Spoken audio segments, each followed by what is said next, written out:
Chers abonnés, bonjour. Dans la série voilà, expérience de terrain, là c'est pour nos confrères docteurs vétérinaires, les agents techniques d'élevage qui interviennent dans le milieu tropical, milieu combien de fois difficile.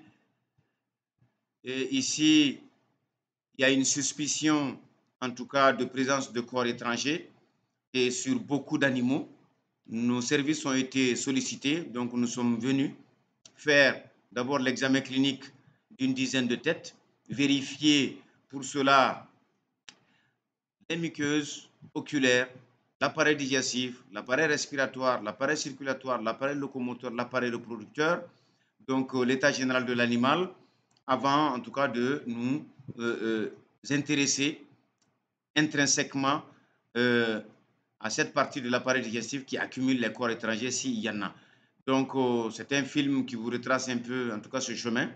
On a besoin de thermomètre, on a besoin de stéthoscope pour vérifier tout ce qui est température d'abord, ensuite fréquence respiratoire, fréquence cardiaque, éventuellement également écouter ce qu'on appelle les bruits tout simplement de la panse, donc le borborygme s'il y en a, au niveau intestinal aussi, parce que quand il y a corps étranger, vous avez tout le temps un dérangement.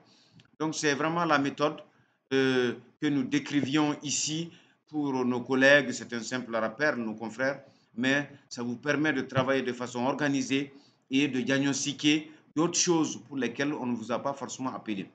Donc, c'est une période où ici, vous allez trouver des animaux qui font des dystomatoses, des animaux qui font les trypanosomoses animales africaines, des animaux qui font d'autres infections respiratoires, d'autres infections digestives, d'autres infections même urinaires, donc pendant la saison.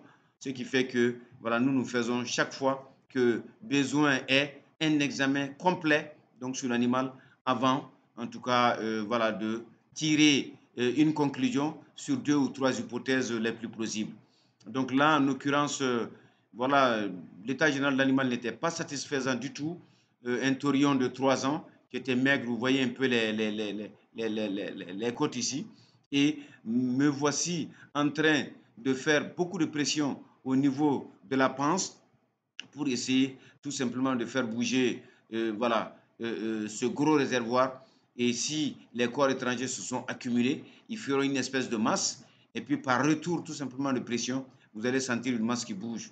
Ensuite, le bas-ventre, du bas-ventre vers le haut, vous essayez de soulever un peu, vous allez avoir un poids plus que, en tout cas, tout ce qui est herbe ou tout ce qui est son digéré. Le creux du flanc gauche aussi va disparaître sur un animal suspect, un animal maigre, pas de creux du flanc.